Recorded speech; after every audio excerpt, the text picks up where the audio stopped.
There comes a moment in every life when the soul, standing before the vastness of creation, trembles. The firm ground beneath its feet seems to give way. The air thickens with a question it cannot escape. What am I to do with this freedom that has been given to me? That moment, quiet, private, and often unbearable, is the birth of anxiety.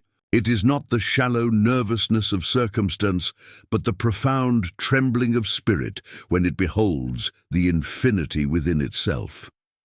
Man in his depths is not terrified by the world's cruelty, but by his own capacity to choose. The soul awakens to its liberty and feels the dizziness of that infinite horizon. It stands between the known and the unknown, between the life that is and the countless lives that might yet be. This dizziness, this subtle unease that stirs in the chest, is the whisper of destiny calling the spirit into its true measure. We imagine that we are frightened by danger, but the real terror lies in the knowledge that nothing binds us but ourselves. Each instant presents a door, and the hand that opens or closes it belongs to us alone. This is the burden and the blessing of freedom, to know that our life will become whatever we dare to make of it. Thus, anxiety is not the enemy, it is the shadow of possibility. It is the soul's first cry of awakening. The world tells you to flee from this trembling, to medicate it, to drown it in noise and motion. But I say, stand still, and listen to what it asks of you. For within this trembling lies the very seed of your transformation. Anxiety is the spirit's call to courage. It is the moment when the divine within you reaches out and asks to be remembered. The one who never feels anxiety has never met himself. He moves through life as through a dream, mistaking repetition for purpose. But the one who feels the sting of uncertainty, the pull of the unknown, he stands on sacred ground. Anxiety is not sickness, but initiation. It is the first sound of the inner voice breaking through the shell of habit and expectation. Man was not made for certainty. Certainty is the province of stones and machines. Life is motion, and motion demands courage. When the soul first learns this, it trembles, for it must surrender the illusion of safety. Yet, in that surrender, a deeper strength is born. The same wind that bends the tree roots it deeper into the earth. The man who has never felt anxiety will never know faith. Faith is not the denial of fear, but its transformation. To believe is to stand at the edge of the abyss and trust that the invisible will bear you up. Anxiety, then, is the invitation to believe, not in dogma or in doctrine, but in your own divine capacity to rise. We live in a world that prizes distraction. The hum of industry, the glitter of pleasure, the endless chase after novelty, these are the sedatives of the age. They promise to quiet the unrest of the heart, yet they only deepen it. For the soul knows what the body forgets, that peace is not found in avoidance, but in understanding. The way out of anxiety is not escape, it is through. When the soul encounters the vast unknown, it trembles because it recognizes its own likeness there. The infinity of the cosmos mirrors the infinity within.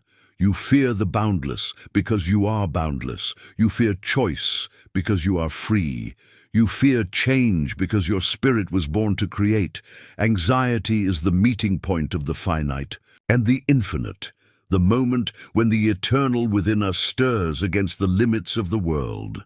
Do not curse this trembling, bless it, for through it the divine has found a way to reach you, the voice that shakes you awake at midnight, whispering that there must be more than this, is not your enemy.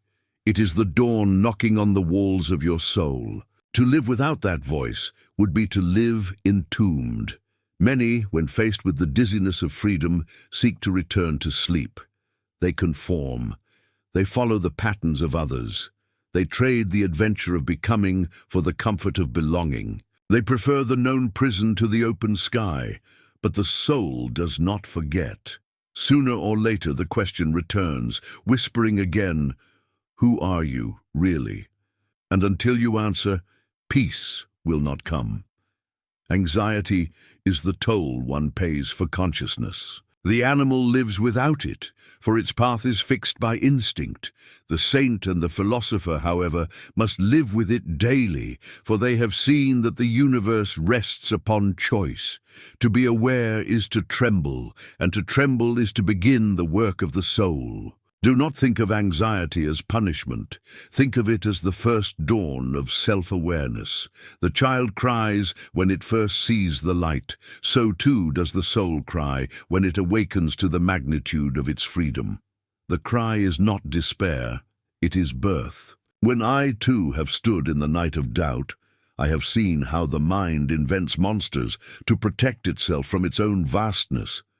It is easier to fear ghosts than to face the truth that the power to create and destroy lies within one's own thought. The man who blames circumstance for his suffering is like the artist who curses his brush.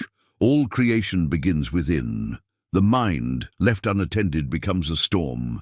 Every fear multiplies, every shadow deepens, until the self becomes its own tormentor. But attention, pure, steady attention, dissolves this storm. The one who learns to watch his own thought as a shepherd watches his flock gains dominion over his fate. For what is anxiety but energy seeking direction? When you give it none, it devours you. When you give it purpose, it becomes power. Anxiety can crush the soul that resists it, but it can crown the soul that accepts it as teacher. The difference lies not in circumstance, but in response. The anxious mind asks, "What shall I do?" The awakened soul asks, "What shall I become?" The former seeks escape, the latter seeks evolution. Anxiety is transformed the moment you cease to wrestle with it and begin to listen. Within its trembling lies a sacred instruction. Live deliberately. To live deliberately is to cease being a victim of your own freedom and become its steward. It is to shape your choices not from fear of the unknown, but from reverence for the possible. Every moment of anxiety is an altar where this choice is renewed. You may offer fear or you may offer faith, but you must offer something. Life will not wait for indecision. And here, perhaps, lies the secret. You are not meant to conquer anxiety, you are meant to converse with it. Each wave of unrest carries a message from your deeper nature. To silence it is to silence your own becoming. The art of living lies, not in banishing uncertainty, but in walking through it with grace. The brave soul, therefore, is not the one who never trembles, but the one who learns to tremble well. He feels deeply, yet is not consumed. He walks in darkness, yet keeps his eyes open. His courage does not come from ignorance of fear, but from intimacy with it. For he has discovered that fear and freedom are one and the same breath, inhaled differently. Anxiety is the call to rise, and how you answer determines the measure of your life. Respond with avoidance, and you shrink. Respond with reverence, and you expand. Every man's destiny begins in that small decision, whether he will flee from his freedom or embrace it. So do not ask for peace without trembling, for it is through trembling that peace is born. The soul that never feels the chill of uncertainty never knows the warmth of faith. If you would be whole, you must be willing to be undone. The beginning of wisdom then is not calm but chaos, the blessed confusion that precedes clarity. When all false certainties fall away, what remains is the raw pulse of being, trembling yet alive. Out of that trembling, a truer strength emerges, a strength not borrowed from systems or creeds, but forged in the quiet furnace of self-trust. This is the sacred alchemy of anxiety. It transforms the fearful heart into a vessel of faith, the restless mind into an instrument of will. The moment you stop resisting the tremor of existence and begin to dance with it, the universe itself becomes your partner. Every anxiety conceals a promise. Beneath the shiver of dread lives the seed of revelation, the trembling of the heart. is not a collapse, but an awakening, the spirit's reminder that it is meant for flight, not for slumber. He who trembles has already begun to rise. Fear is but faith inverted. It is the same energy, but turned backward toward the shadow. When the mind believes in its own limits, faith becomes fear. When the soul remembers its boundlessness, fear becomes reverence. Thus the art of life is not to escape fear, but to transfigure it, to let its weight turn into wings. Anxiety and grace are twins, born from the same parent, consciousness. They differ only in the direction of the gaze. The anxious man stares into the abyss and sees chaos. The awakened man stares into the same abyss and sees possibility. The difference is trust. Trust is not naive hope. It is the inward knowing that the same power that gives the storm its fury also guides the stars in their courses. To trust the universe is to trust yourself, for you and the universe are of one essence. You are not a guest here, you are the host. The tides that move the sea move you. When you learn to stand still amid the surge of emotion, you begin to feel this truth in your bones, that nothing in existence is foreign to you. The same intelligence that whispers to the atoms whispers to your heart. The fear that once paralyzed you becomes the current that carries you home. Do not wish to be without anxiety. Wish to be worthy of it. For the soul that never trembles has grown deaf to its own expansion. Anxiety is the summons of destiny, the call of growth, the divine reminder that you have not yet reached the limits of yourself. If only men would stop running from their fears, they would see that fear is but the shadow cast by their own light. The shadow vanishes when you turn toward the sun. The sun is consciousness itself, radiant, creative, eternal. The man who faces it, who walks into the heat of awareness, is set free. Faith, then, is not a doctrine but a posture. It is the stance of one who stands open to the unknown and says, "Let it be as it will. I am here." It is the surrender of the small self into the vast rhythm of existence. The anxious mind resists this surrender. It wants to control, to predict, to guarantee. But life is not a contract. It is a dance, and what a dance it is. Each step uncertain, each motion improvisation. Yet within that uncertainty there is music, the music of creation playing through every breath you take. When you cease demanding that life follow your tempo and begin to move with its melody, fear dissolves into participation. You cannot reason your way to peace. Peace is not the fruit of intellect but of alignment. It comes when the mind, the heart, and the breath move as one with the whole. The anxious man separates himself from life, believing himself the center of chaos. The faithful man dissolves into life and becomes the center of calm. This is the secret. Your anxiety ends where your unity begins. Every division within you, between what you feel and what you think, between what you want and what you dare, is a source of unease. The moment you reconcile these parts, the trembling ceases. The storm is not outside you. It is your resistance to yourself. To live in harmony is to allow all parts of your being to move in concert. Let the intellect serve the intuition. Let the body follow the rhythm of the heart. Let the will bow to the wisdom of silence. The man who does this becomes transparent, and through his transparency, the universe sees itself. The wise do not seek to annihilate fear. They befriend it. They sit with it by the fire and ask, "What lesson have you brought me this time?" For fear always comes bearing knowledge of what we desire, of what we resist, of where we must grow. To reject fear is to reject learning. When you walk into the forest of your own unease, you may first meet only shadows. But if you keep walking, your eyes will adjust, and you will see that the forest is alive, radiant, intricate, and benevolent. The path of fear, walked consciously, becomes the path of wonder. Remember that no emotion is permanent. Anxiety passes like weather. It visits, it instructs, it clears. The wise man does not curse the storm. He stands in the rain until it has spoken.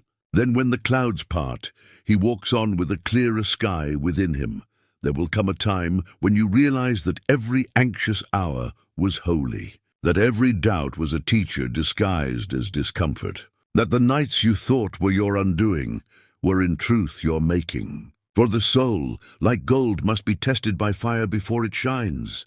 To respond to anxiety rightly is to consecrate it. To make it sacred is to listen, deeply, honestly, without judgment, to what it is trying to reveal. Often it is showing you the distance between the life you live and the life you are meant to live. It is pointing you home. If you ignore it, it becomes suffering. If you meet it, it becomes guidance. The same flame that burns also illuminates, if only you are willing to look. So when next your heart tightens and the future seems veiled, do not despair. Place your hand upon your chest and feel the pulse there. That is not fear, it is creation knocking. Say to it, I am listening, and listen well. For within that silence, you will hear the whisper of something vast and ancient, the voice of the universe speaking in your own breath. It will say, be still and know that you are I. Then, in that stillness, the anxiety that once ruled you will bow. The trembling will turn to rhythm, the storm to song. You will feel the current of eternity move through you, and it will say, this too is me. The uncertainty, the longing, the doubt, all are my expressions, all are my ways of knowing myself through you. To live this truth is to live freely. For when you know that every fear is an aspect of the divine, you cease to be its prisoner. You move with the tides instead of against them. You trust that what comes will come to teach, and what leaves will leave to make space for new creation. This is the courage Emerson spoke of, not the courage of the battlefield, but the courage of the soul, to trust life enough to let it unfold, to believe that even anxiety has its place in the cosmic order, that every pang of uncertainty is the universe rebalancing itself through you. Be grateful, then, for the trembling. Bless the unease that wakes you at dawn. Thank the shadow that startles you into awareness. For these are not curses, but companions. They are the heralds of your becoming.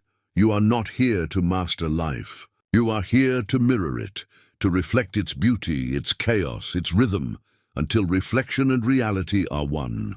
When you reach that point, anxiety no longer visits you as a stranger, but as a reminder you are alive. And to be alive, truly alive, trembling, uncertain, yet luminous, is the holiest act of all.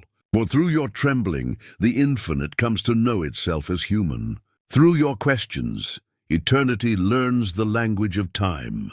Through your fear, the divine learns compassion. Thus ends the cycle. Anxiety understood becomes awe. The trembling that once felt like death reveals itself as birth. The spirit that once sought escape finds its home within the very mystery it feared. In that moment, you realize what all sages have known, that life was never meant to be conquered, only loved. The trembling was never a flaw. It was the music of the soul, tuning itself to the infinite. And when you at last embrace that music, when you allow your heart to sing even while it shakes, you will have discovered the essence of faith. Faith is not certainty, but serenity in uncertainty. It is the calm that comes from knowing that even the storm belongs to you. So walk forward now, not without fear, but with it as your companion. Let anxiety remind you that you are free. Let it drive you to live more deeply, to love more fiercely, to trust more completely. For in the end, the measure of a life is not how little we have trembled, but how beautifully we have danced through the trembling.